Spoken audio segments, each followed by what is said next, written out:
Hello students, I am Siddharth, your social science teacher from BLS International School, Hathras. Students, I welcome you all in my ninth video lecture. This time I have chosen a topic from civics and the topic is role of government in health. So let's explore it. Students, before starting it, let me tell you about the idea that what we are going to discuss today. Students, as we all know that our country India and its people are facing a big problem nowadays regarding health issue that is coronavirus or COVID-19, owing to which we all are going through lockdown process. Although we people are performing our best to follow rules and safety measures in order to save us from this deadly disease.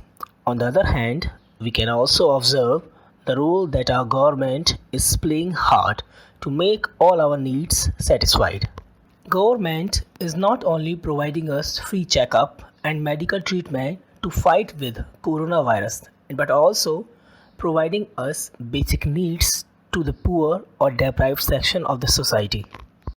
बच्चों, आजकल हम और हमारा देश एक बड़ी समस्या से गुजर रहा है जिसका नाम है कोरोना वायरस, जिसके चलते हम सभी को लॉकडाउन का पालन करना पड़ रहा है। हालांकि हम लोग सभी नियमों को और सावधानियों को ढंग से फॉलो कर रहे हैं ताकि हम इस जानलेवा बीमारी से बच सकें।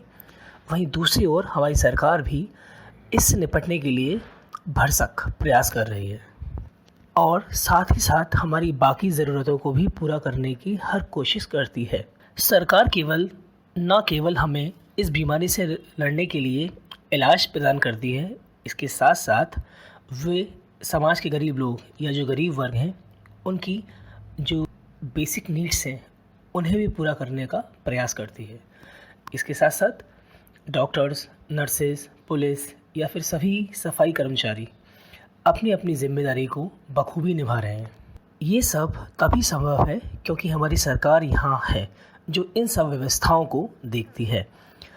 ये सरकार का प्रमुख कर्तव्य है कि वे अपने नागरिकों को स्वास्थ्य सेवाएं प्रदान करें और दूसरी ज़रूरतों को भी पूरा करें। So, in order to know more about this mechanism, we are going to discuss the role of government in health.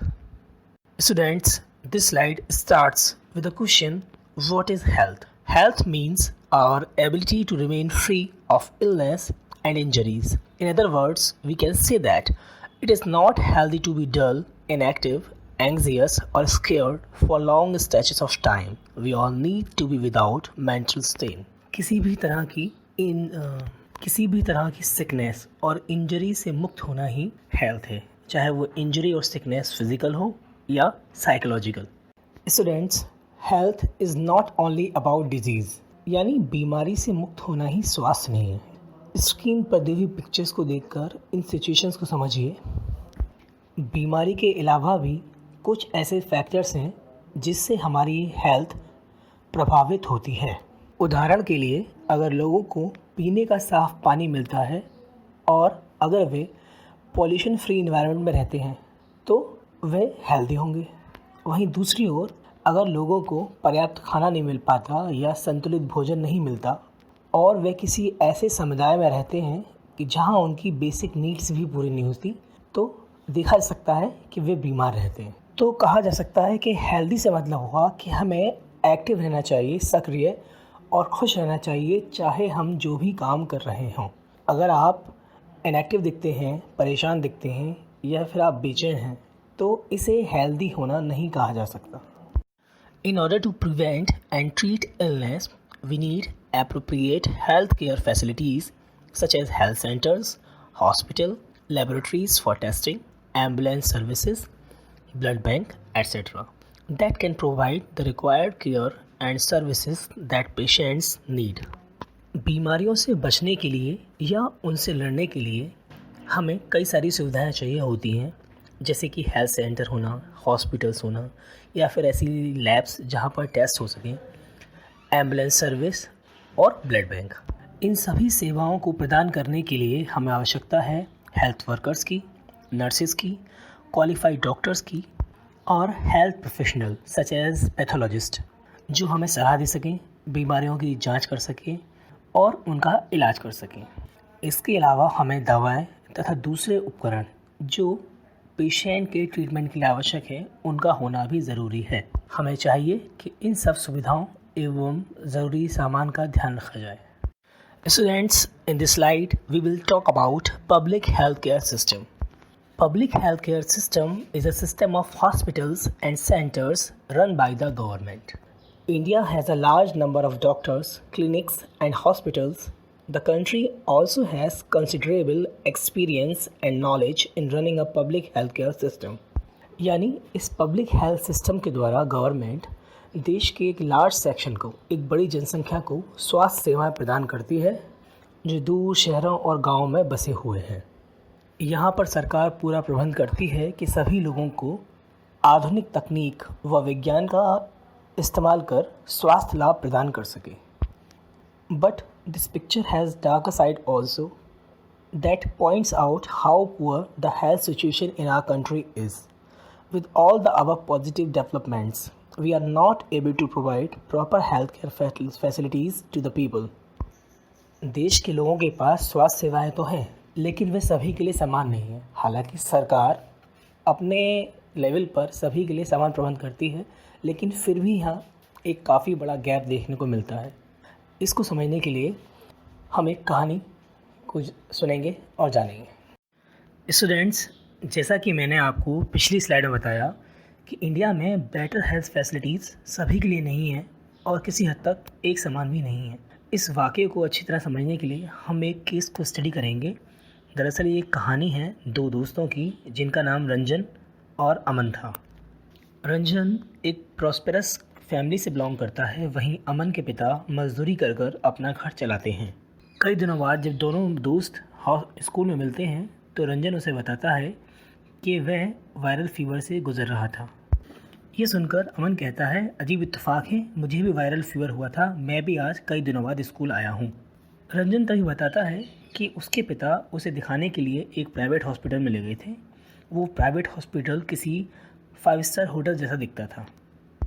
उसके पिता ने हॉस्पिटल पहुँच कर सबसे पहले रिसेप्शन पर 500 रुपये फ़ीस जमा की और डॉक्टर से इंडिविजुअल अपॉइंटमेंट लिया। उसके बाद वह डॉक्टर के केबिन में पहुँचे। डॉक्टर ने रंजन की जांच की और उसे कुछ टेस्ट लिखे।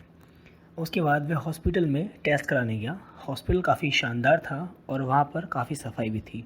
यहाँ तक कि वहाँ के हेल्थ केयर मेंबर्स भी काफ़ी फ्रेंडली नेचर के थे। उन्होंने रंजन का ब्लड टेस्ट किया और जल्द ही उन्हें रिपोर्ट दे दी। उस रिपोर्ट को डॉक्टर ने देखा और रंजन को बताया कि उसे वायरल फीवर है, उसे कुछ दवाइयाँ लेनी होंगी और 1 हफ्ते आराम करना होगा, वह जल्द ही ठीक हो जाएगा। रंजन ने डॉक्टर को धन्यवाद कहा और घर आ गया और जैसा कि डॉक्टर ने कहा था वह 1 हफ्ते के अंदर ठीक हो गया। रंजन ने अपनी कहानी को ख़त्म करते हुए अमन से पूछा, तुम भी तो हॉस्पिटल गए हुए, तुम्हारा अनुभव कैसा रहा? ये सुनकर अमन ने कहा कि हाँ, मेरा अनुभव इतना अच्छा नहीं था। मैं अपने पिता के साथ गवर्नमेंट हॉस्पिटल गया, जहां हमने सबसे पहले एक लंबी सी लाइन को फेस किया। ये लाइन थी ओपीडी पेशेंट्स की। ओपीडी पेशेंट स्टूडेंट होते हैं आउट पेशेंट डिपार्टमेंट। ऐसे पेशेंट्स को बिना एडमिट किए इलाज दिया जाता है। काफ़ी देर इंतज़ार करने के बाद हमने एक भीड़ भरे कमरे में प्रवेश किया, जहां डॉक्टर ने मुझे एग्ज़ामिन किया और एग्ज़ामिन करने के बाद उसने मुझे कुछ टेस्ट लिखे। फिर उस टेस्ट को कराने के लिए मैंने फिर एक लाइन को फेस किया जिसमें कई सारे मरीज़ खड़े हुए थे। अपना नंबर आने पर मैंने ब्लड टेस्ट कराया और फिर मुझे बताया गया कि मुझे 3 दिनों बाद इसकी रिपोर्ट मिलेगी। 3 दिन बाद मैं वापस पिताजी के साथ हॉस्पिटल गया और फिर उस लंबी लाइन को फेस करते हुए डॉक्टर से मिला। डॉक्टर ने मेरी रिपोर्ट्स को देखा और बताया कि मुझे भी वायरल फीवर हुआ था। उसने मुझे कुछ दवाइयाँ लिखी और कुछ दिन आराम करने की सलाह दी। ये सुनकर रंजन बोला, अरे इससे तो मेरा हॉस्पिटल अच्छा था, मुझे वहाँ सभी अच्छी सुविधाएं मिली और मेरे पिताजी ने मेरे इलाज के लिए करीब 3500 रुपीज़ खर्च किए। ये सुनकर अमन चकित हुआ, बोला, इतने सारे रुपए? मेरे पिताजी ने मेरे इलाज में सिर्फ 150 रुपये खर्च किए। लेकिन वह ये नहीं समझ पा रहा था कि दोनों इलाजों की फ़ीस में इतना अंतर क्यों। So students, the story I told you recently, you must have understand that we can roughly divide up various health care facilities into two groups. The first group is public health services and the second is private health facility. In my next video, I will discuss these two facilities in details. Till then, goodbye. Good take care of yourself.